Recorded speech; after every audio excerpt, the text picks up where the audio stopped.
अस्सलाम वालेकुम।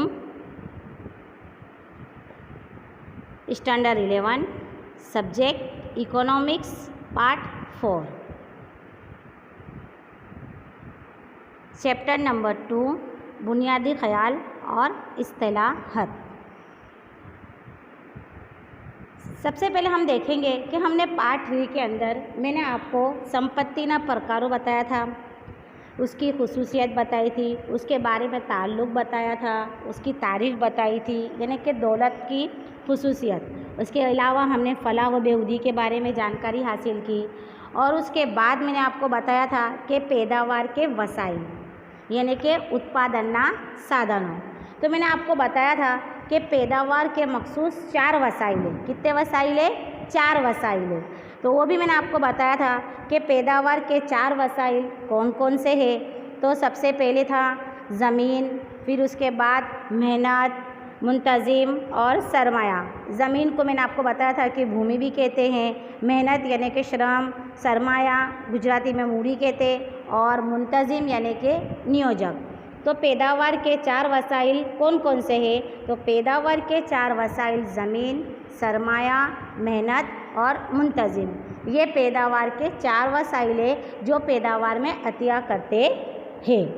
वसाइल यानी कि पैदावार के वसाइल यानी कि उत्पादनना 4 साधनों कया कया छे? तो उत्पादनना 4 साधनों यानी कि पैदावार के 4 वसाइल ज़मीन, सरमाया, मेहनत और मुंतज़िम है। तो हम सबसे पहले ये 4 वसाइल के बारे में जानकारी हासिल करेंगे। तो सबसे पहले हमारे पास है ज़मीन, जिसको गुजराती में बोलेंगे जिसको भूमि।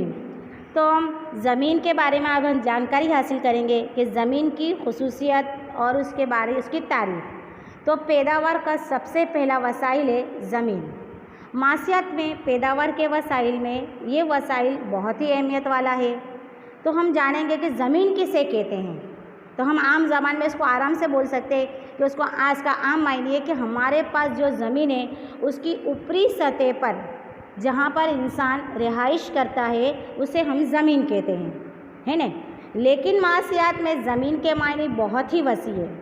आम ज़बान में तो हमको ऐसे बोल देते हैं कि ज़मीन की ऊपरी सतह पर जहाँ पर इंसान रिहाइश करता है यानी कि रहता है उसे हम ज़मीन कहते हैं। लेकिन मासियात में ज़मीन के मायने बिल्कुल अलग है। मासियात में ज़मीन के मायने बहुत ही वसी है। यानी कि प्रोफेसर मार्शल ने इसकी तारीफ़ बयान पेश करते हुए कहा है कि मासियात में ज़मीन का क्या मतलब है। तो हम देखेंगे कि इसके मार्शल के मुताबिक, किसके मुताबिक? मार्शल के मुताबिक उसने ज़मीन की जो तारीफ़ पेश की है तो मार्शल के मुताबिक इंसान को पैदावार में मददगार होने वाले तमाम कुदरती अवामिल को हम ज़मीन कहते हैं। मार्शल के मुताबिक, मासियात में मार्शल के मुताबिक ज़मीन किसे कहते हैं? तो ज़मीन की तारीफ़ सबसे पहले किसने दी? मार्शल ने दी, प्रोफेसर मार्शल ने। तो उन्होंने अपनी तारीफ़ पेश करते हुए क्या कहा कि इंसान को पैदावार में मददगार होने वाले तमाम कुदरती जो पैदावार में मददगार होते हैं वो अवामिल को हम क्या कहेंगे? ज़मीन कहेंगे।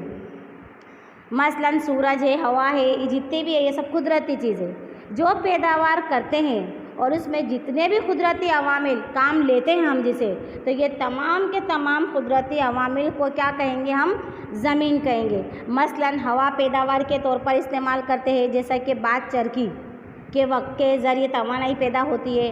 बाग चरखी, इसके अलावा खेती के लिए हवा पैदावार का वसाइल है ना। तो पानी है, खेती के लिए पैदावार के लिए पानी है। इसके अलावा सूरज की जो रोशनी है वो सोलर कुकर की वजह से हमारे को काम लगती है। तो ये तमाम के तमाम ये कुदरती जो वसाइल है ये क्या कहलाएंगे? ज़मीन कहलाएंगे। किसके मुताबिक? प्रोफेसर मार्शल के मुताबिक। तो प्रोफेसर मार्शल के मुताबिक इंसान को पैदावार में मददगार होने वाले तमाम कुदरती अवामिल को हम क्या कहेंगे? ज़मीन कहेंगे। अब हम देखेंगे कि ज़मीन की खुसूसियत क्या है। तो ज़मीन एक कुदरती तोहफ़ा है हमारे लिए, लेकिन इसकी कुल फराहमी कैसी है? साकिन है, यानी कि इसके अंदर हम कोई कमी या इजाफा करते नहीं कर सकते, क्योंकि ये क्या है? हमारे को एक कुदरत की पर मिला हुआ एक तोहफ़ा है। जितना ज़ख़ीरा है वो साकिन है। इसमें हम कोई भी तब्दीली नहीं कर सकते। ज़मीन में हम कोई इजाफा भी नहीं कर सकते और ज़मीन में हम कोई कमी भी नहीं कर सकते। इसका तीसरा पॉइंट है कि इसकी जोग्राफियाई बहुत ज़्यादा है, यानी कि इसको तब्दील करना क्या हो जाता है, तब्दील करना बहुत ही मुश्किल होता है। चौथा पॉइंट इसका है कि इसकी जो ज़ख़ीरा अंदोज़ी है, फल द्रुपता इसकी कैसी है, अलग अलग है। तो दुनिया में अलग अलग ममालिक है, ये तमाम के अंदर जितनी ज़मीन है वो एक जैसी है नहीं है। सबकी जो ज़रख़ेज़ी है वो कैसी होती है, अलग अलग होती है। हर मुल्क की क्या, हर रियासत की क्या, ये तमाम के तमाम की ज़मीन है वो एक जैसी नहीं होती है। जितनी भी मुल्क है उसके अंदर जितनी भी रियासतें हैं वो तमाम के तमाम उसकी जो ज़मीन है वो सबसे अलग होती है, एक दूसरे से सब मुखालिफत रखती है, यानी कि सबकी ज़रख़ेज़ी कैसी होती है, अलग अलग होती है, क्योंकि ज़मीन की किस्में अलग अलग है। भारत की हम बात करें तो शुमाल में पहाड़ी है, फिर गुजरात के अंदर कांप है और काली ज़मीन है, रेगिस्तान में रेतीली ज़मीन है, सब जगह एक जैसी ज़मीन है। भारत की अगर हम बात करते हैं तो सबकी ज़मीन की खासियत यानी कि खुसूसियत कैसी है, अलग अलग है। और खुसूसियत होने के साथ साथ जब उनकी अलग अलग है तो उनकी जो ज़रख़ेज़ी होगी वो भी कैसी होगी, अलग अलग होगी। तो मुल्क के अंदर अलग अलग हिस्सों में अलग अलग किस्म की ज़मीन है, जिसकी वजह से तमाम अलग अलग किस्म की फसल उगती है। तो आसानी से हम कह सकते हैं कि पूरी दुनिया की ज़मीन एक जैसी नहीं है, क्योंकि सबके ज़रख़ेज़ी कैसी है, अलग अलग है। अब इसके बाद के ज़मीन की रियायत यानी कि उसका वल्टर, ये हम ज़मीन की खुसूसियत के बारे में जानेंगे।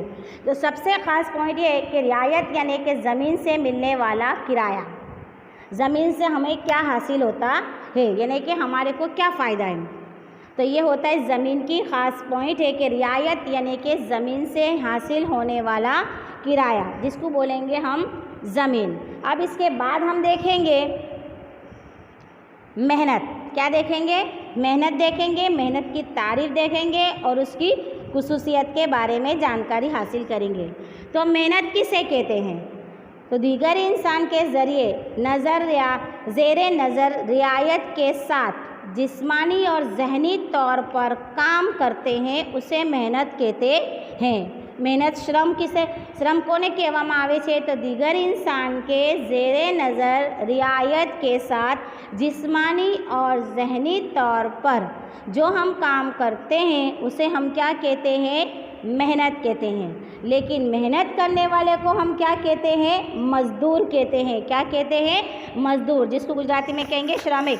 क्या कहेंगे, श्रमिक। तो मेहनत करने वाले को मज़दूर कहते हैं। अब हम मेहनत की खुसूसियत क्या है, तो मेहनत की खुसूसियत के पॉइंट कितने होंगे, हमारे पास 6 होंगे। तो सबसे पहले हम देखेंगे मेहनत और मेहनत करने वाला मुफर्रिद, दोनों एक दूसरे से मिले हुए, यानी कि एक दूसरे से वो दोनों अलग नहीं है। मतलब मेहनत करने वाला है तो ही मेहनत होती है। ये फ़र्ज़ करो कि यानी उस्ताद है तो तालीम हासिल होती है। नंबर 2 कि मेहनत ख़त्म होने वाली है, मेहनत बरकरार नहीं रहती, उसका ज़ख़ीरत लंबे अरसे तक बरकरार नहीं रहता। नंबर 3 है समाजी और ज़हनी की वजह से उसको असर करती है, ज़्यादा असर करती है। नंबर 4 है हर एक मज़दूर की काम करने की जो ताकत होती है, जिसको बोलेंगे क्षमता, वो अलग अलग होती है, एक जैसी नहीं होती है। नंबर 5 मेहनत का फराहमी का अंसार आबादी पर होता है कि अगर मेहनत ज़्यादा है तो लोग भी ज़्यादा होंगे, अगर आबादी ज़्यादा है तो मेहनत भी ज़्यादा होगी। तो मेहनत का फराहमी का इंसार आबादी पर होता है। नंबर 6 रियायत, तो तनख्वाह के तौर पर जिसे हम अदा करते हैं एक मज़दूर को, जब वो मेहनत करता है तो उसके इवज़ में उसको क्या मिलती है, रियायत के अंदर तनख्वाह मिलती है। तो रियायत यानी कि तनख्वाह के तौर पर अदा की जाती है। तो ये हमारा हो गया मेहनत, यानी कि मेहनत के कितने पॉइंट थे, हमारे 6 पॉइंट थे। तो नंबर 1 सबसे पहले मैंने आपको क्या बताया कि मेहनत किसे कहते हैं, तो दीगर इंसान के ज़ेरे नज़र रियायत के साथ जिस्मानी और ज़हनी तौर पर काम करते हैं उसे हम क्या कहते हैं, मेहनत कहते हैं। तो मेहनत के कितने खुसूसियत है, मेहनत की 6 खुसूसियत है ना। अब इसके बाद हम देखेंगे सरमाए की खुसूसियत। तो सरमाए की खुसूसियत के बारे में हम जानेंगे कि सरमाया किसे कहते हैं। तो यानी सरमाया यानी वो कौन कौन सी खुसूसियत रखता है। तो सबसे पहले हम इसकी तारीफ देखेंगे कि पैदावार के अमल में मददगार होने वाली मादी अशिया यानी कि सरमाया, क्या कहेंगे, सरमाया। हम सरमाया के या पैसा उसको कहते हैं, लेकिन मासियात में पैदावार के अमल में मददगार होने वाली मादी अशिया यानी कि सरमाया, यानी कि ऐसी कोई भी देखने वाली कि नापने वाली अशिया जो पैदावार में मददगार होती है, जिसे हम क्या कहेंगे, सरमाया कहेंगे। सरमाया पैदावार के वसाइल है, यानी सरमाया ऐसी मादी अशिया है जिनकी पैदावार और पैदावार के बाद मददगार साबित होती है। जैसे कि ट्रैक्टर है ना, तो ट्रैक्टर यानी क्या, यानी कि जब अनाज उगते, हम गेहूँ कोई भी फसल उगाते, तो फसल उगाने के लिए खेती के अंदर जो ट्रैक्टर है वो मददगार साबित होता है। लेकिन उस ट्रैक्टर को हम खरीदेंगे, रुपया देकर सरमाए के ज़रिए हम उसको खरीदेंगे, तो वो ट्रैक्टर हमारी खेती के लिए मददगार साबित होता है और जिसके नतीजे में हमारी फसल या गेहूँ उगती है। तो पैदावार के वसाइल के अंदर ये मददगार साबित हुआ ट्रैक्टर, लेकिन ट्रैक्टर को हमने क्या किया, सरमाया देकर उसकी अदायगी रुपयों के अंदर अदा किया और जिसके नतीजे में हमको क्या हासिल हुआ, ट्रैक्टर हासिल हुआ। और वही ट्रैक्टर की वजह से हम खेती के अंदर क्या करते हैं, फसल उगाने के लिए वो मददगार साबित होता है। तो ट्रैक्टर हमारा क्या कहलाया, वसाइल कहलाया। तो यानी सरमाया ऐसी मादी अशिया जिनकी पैदावार और पैदावार के बाद में मददगार साबित होती है, उसे हम क्या कहेंगे, सरमाया। अब इसकी खुसूसियत सरमाए की कि पैदावार इंसान के बनाए हुए वसाइल है, पैदावार में मददगार होने वाले जो वसाइल है वो इंसान के बनाए हैं। ज़मीन में हमने देखा था कि ज़मीन कुदरती बख्शिश है, लेकिन यहाँ ऐसा नहीं है, क्योंकि पैदावार के अमल में हमें ऐसा लगता है कि पैदावार की अशिया की ज़्यादा ज़रूरत है और उसकी पैदावार के बिना ही, यानी कि पैदावार की सरमाया इंसान का बनाया हुआ है। तो पैदावार की सरमाया इंसान का बनाया हुआ है। सबसे ज़्यादा वसाइल, सबसे अच्छा वसाइल है। इसकी वजह से किल्लत वाला वसाइल है, इसके अंदर कमी भी हो सकती है। किल्लत वाला वसाइल है क्योंकि ये सबके पास नहीं होता, सबके पास सरमाया होता है, नहीं होता है ना, किसी के पास ही सरमाया होता है। तो किल्लत वाला वसाइल है, सबके पास नहीं होता। अब सरमाए के ज़रिए रियायत क्या मिलती है, तो सरमाए के ज़रिए हमको सूद के तौर पर रियायत हासिल होती है। तो हमने यहाँ पर कितने देखे, दो बातें देखी, यानी कि पैदावार के कुल वसाइल हमने कितने देखे, 4 देखे। लेकिन उस 4 वसाइल में से मैंने आपको कौन सी बातें बताई, सबसे पहले ज़मीन बताई थी, ज़मीन की तारीफ़ बताई और ज़मीन की खुसूसियत बताई। इसके बाद मैंने आपको बताया कि मेहनत बताई, मेहनत की तारीफ़ हमने लिखी। इसके अलावा हमने मेहनत की खुसूसियत देखी, उसके ऊपर रियायत के तौर पर हमको क्या मिलता है। ज़मीन के अंदर हमने देखा कि सबसे पहले मार्शल ने इसकी तारीफ़ दी थी कि हमारी ज़बान में हम कहते हैं कि ज़मीन किसे कहते हैं, तो ज़मीन की ऊपरी सतह पर जहाँ पर इंसान रिहाइश करता है उसे हम क्या कहते हैं, ज़मीन कहते हैं। लेकिन मासियात में ज़मीन की तारीफ़ बिल्कुल अलग है ना, कि पैदावार के वसाइल में मददगार होने वाली अशिया को हम क्या कहेंगे, ज़मीन कहेंगे। इसके बाद हमने क्या देखा, मेहनत देखा कि मेहनत करने वाला को हम क्या कहेंगे, मज़दूर कहेंगे, जिसे श्रमिक कहते हैं। तो मज़दूर और मेहनत करने वाला दोनों अलग नहीं है, बल्कि दोनों मुफर्रिद है, यानी कि दोनों में एक दूसरे से मिलते जुलते हैं।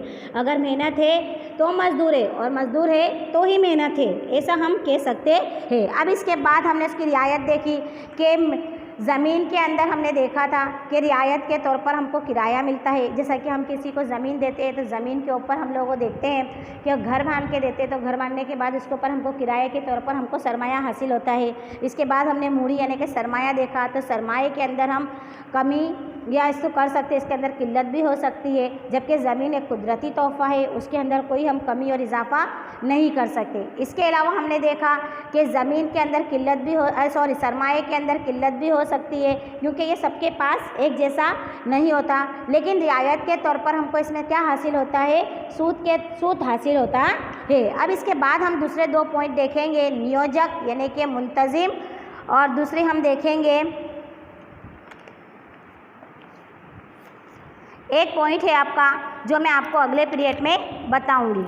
तो इसके बाद के पीरियड में हम देखेंगे नियोजक के बारे में जानकारी हासिल करेंगे।